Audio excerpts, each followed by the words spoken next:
Alright, press the button. Now I guess I'm making a video. Try this video. Been thinking about this video for a couple of days. Just really haven't known how to do it exactly. So I have just not done it. So anyway, I've been watching some movies, mostly science fiction stuff, and it's just weird. I haven't watched movies in a while, and they're just kind of affecting me in a way. It's kind of strange.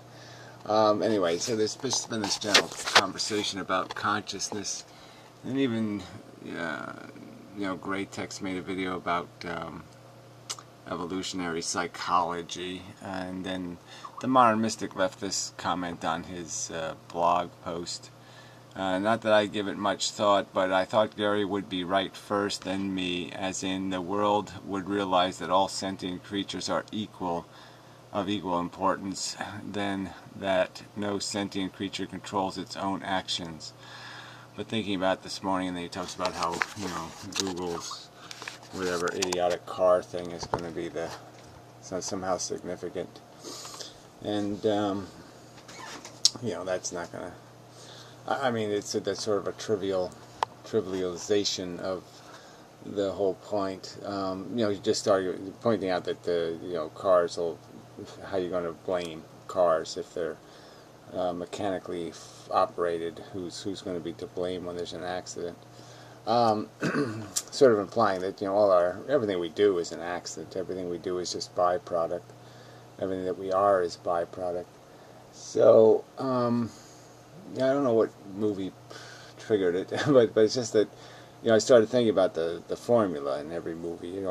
Movies have all these formulas, and they all appeal to the roles we play, or the roles we wish we played, as sort of the Jedi syndrome.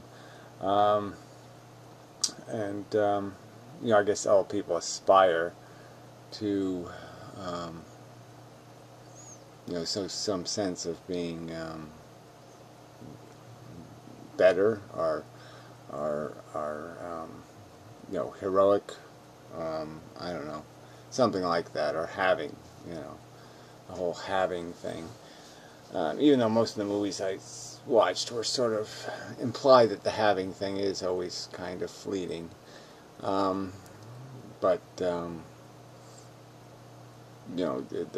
kind of ruin people will end up in to have, And this whole mechanism of desire, which sort of gets to the Gray Text rag on the kind of the subject of evolutionary psychology. We're just playing word games basically, but it's just this notion of how much of our, how much of the nature of our motivations, our passions, are controlled by evolutionary mechanisms. And somebody says the word design somehow, in terms of how you have a certain attribute because it's conducive to survival. He finds that language too explicit, as if you're implying deliberate creation, and you're just saying that the mutations, the changes in us that make us more survivable are likely to be retained, and those do fit a pattern. I mean, the things that make you more survivable do fit a pattern. And the pattern is not necessarily a good pattern. It's kind of a brutal, calculating self-interest first, and friendships for the purpose of usury. Very parasitic in how we use our social relationships. If it gets your genetics into the future, it does. It is very, even when it's unselfish, it's rather selfish, and that's the sort of the mechanism we're stuck with. That we don't do anything good, very sincerely, in the sense of trying to just be good. What we're really trying to be is superior. We've made it part of the reason why people do anything good is usually because they have some sense of honor, and that will be degraded if they compromise it by taking advantage or considering their own welfare before somebody else's. These kind of illogical things that we do, the way we dismiss the hardships of others, and certainly most people do it with animals. They put them in some, just imagine that somehow their consciousness is degraded because they don't have a vocabulary. Even though they can see that there's every evidence that they're having a very intense emotional experience, and that it is our emotions that we value most in terms of the sensations we feel, in terms of the personal qualia. It really is about the feelings, not the thoughts. It's about the satisfactions of the needs that exist inside of us, these perceptual needs. So the other element would be is that there is also an evolution of culture and bullshit that we're raised on, stories, the narratives, so the stories are part of the background that establishes our programming. And we're very much just machines. We're just mechanically reacting in very sort of predictable ways, within ranges of behavior, and in many ways it might as well come off assembly lines. It might as well be something created for us to be. So even thinking of the Matrix, how in that movie there's this idea of freedom from living in the artificial world, but the very identity of the humans is in a sense already a fake identity, because they've been spawned by the Matrix. Their genetic code is the Matrix's contrivance in many ways, and certainly their pre-programming would be established in it's purely as that in that fake environment. And so what freedom would you have when everything about your conditioning, everything about your sense of truth and dishonesty and integrity and all that stuff was something the Matrix gave you? So there's movies are all so in the movie AI, there's this idea of an artificial sentient, creating a sentient, a little kid that just wants to be loved, and that's all it does, and that somehow people would gravitate to having some child, I guess, that would stay young forever and just love them, and desire their love, their appreciation. I mean, I don't really relate to that theme at all, but the idea of creating a sentient, the idea of a sentient not programmed by crude biology, but programmed by some sort of just establishing an agenda, a desire to be loved, and just leave that, leave it like that, and then to fixate it on, say, one individual even. But whatever we do isn't that much different. Just because our fixations have a little more range, it's still a fixation. It's still a mechanical process that possesses us, that drives us, and there's no choice. We don't choose to be the people we are. We're just byproduct again of process, of exposure, of experience. We're a consequence of the environment that nurtures us, and certainly we're a product of partially the nature that creates the fundamental disposition. But we're very much just machines, just calculating, processing, reflexive machines. And so it sort of relates also, I guess, to the whole conversation about antinatalism, in the sense that what are we? We're just creating the problem. The problem doesn't exist in the world where the world needs us to show up to have a feeling. It just doesn't. And we just have this obsession with this idea that there's some accomplishment in satisfying a desire, having a desire and chasing, and no matter how inefficient it is, how many how many dead you leave behind you to create your bit of exceptionalism. Getting back to Nietzsche, it's just this it's just an insane, silly ratio of values, for an agenda, right? Like I said, it's all this agenda machine kind of stuff, and that the agenda is always tainted by some sort of mission statement. From the biology's point of view, there's this mission statement of perpetuation, replication. That's all it knows, so to speak. It knows nothing, but I mean that's all it functions as. So many subjects get tied into this.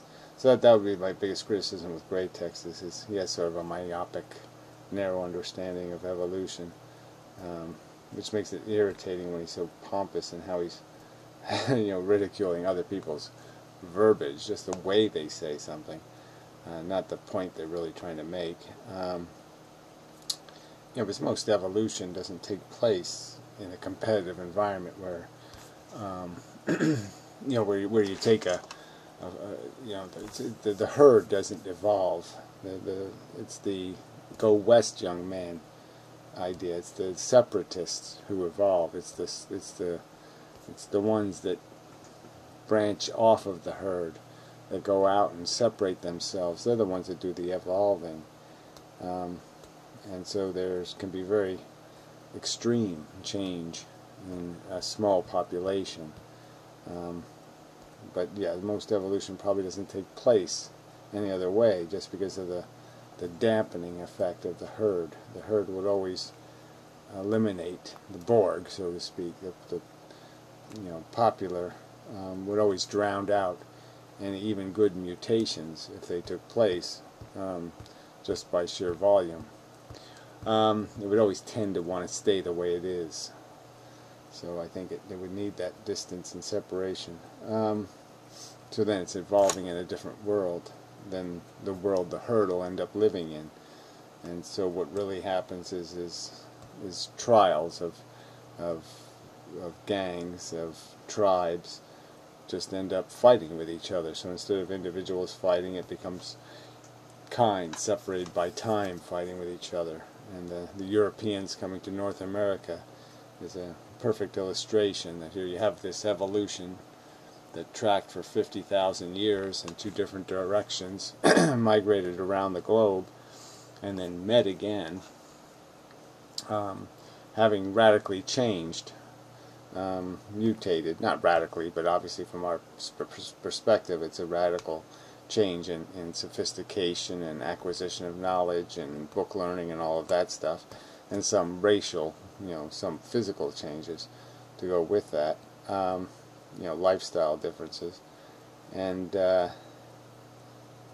there's just another battle, another, one wins, one loses kind of thing, just to, again, playing this game of like it makes a difference who's stronger, by these stupid definitions, when the only good question to ask is who cries harder, who cares deeper, who loves more beautifully, who can who can splendor, experience awe, reach some sort of true, passionate, deep feeling, and yet that doesn't mean anything in this competition. It's all about some crass strategy of survivability. That's all that matters.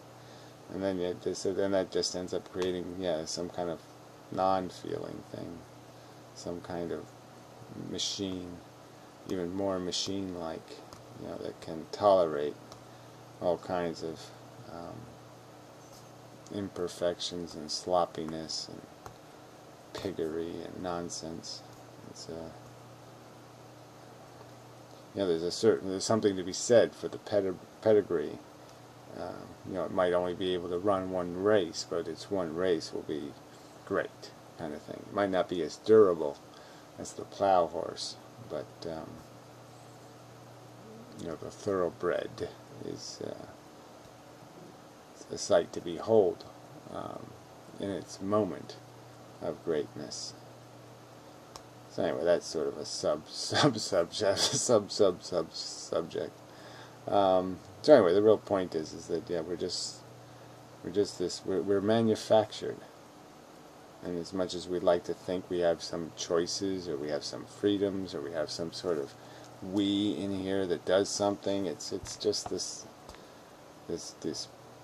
package of reflexes, package of responses that happen to us. It just happens to us, the programming, and then we're just stuck with what it leaves us to be, a combination of our genetics and our maturation and the fortune of our interactions, and that's all we get. That's all there is.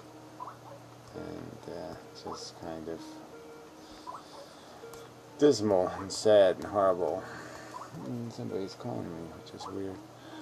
Anyway, so I don't know how far to push it, but I just, I think there's an important theme here in the sense of how much of what we are doesn't really escape of virtual reality already, in the sense that we're just so mechanical. So much of what it is just a mechanism, and we think there's something lesser in other mechanisms, some other style of mechanism, but we're just in a way mimicking life too. I mean, we're just mimicking being alive. I mean, we call it that because we have a beating heart and we're biological. But our fable, our story that we tell ourselves of what we're doing isn't what we're doing. Yeah, it's an aggrandizement of something. Little machines, little built, constructed things that just do their little mission statement. They just follow orders, so to speak, follow the pattern, and the only thing that goes beyond that is this reasoning capacity that can sit there and just simply look outside of the structure of it, just recognize it for what it is and say, yeah, that's what it is. It's a maze. I've been built to navigate it. I navigate it by reacting to it, and I react to it based on the programming of 21st century whatever life form, and it's just so mechanical, and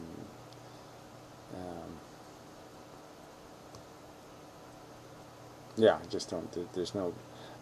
Just the fact that it just creates this kind of dissidence in individuals like myself should be reason enough not to play with it, not to say it's something you play with. It's a toy. It's not. And in most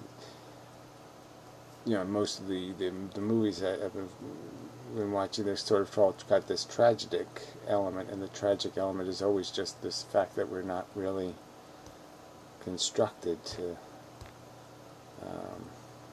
be as I mean, you could say that we step beyond our capacity to be dumb enough to be a bug, but it's a bug's world, it's a bug's universe, because there's nothing else to do but be a bug. I mean, there's no other way to play the game but as a bug, because it will hurt you otherwise. I mean, there just really isn't any choice. You're either part of the problem or part of the solution. You're either cleaning up the mess or you're making messes. There doesn't seem to be any other choices. So anyway, yeah, well, this is why I put off the videos, because I don't have a clear enough statement to make, except that I just think people really should start to recognize just how much of who they are is just a bunch of residue of experience. And it doesn't have any intrinsic integrity in terms of their native reactions. And the only thing that does have any integrity is the capacity to step above it and recognize what's happening, to see it for the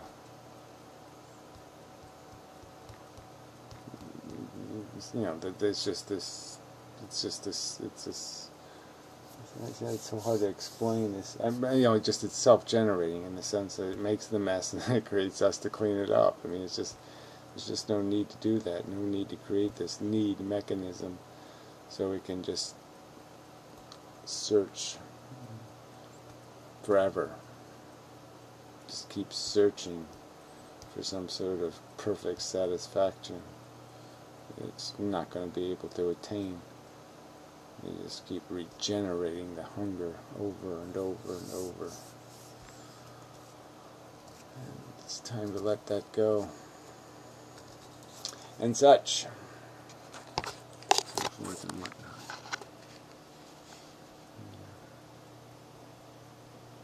Melancholy. I am melancholy. Yeah.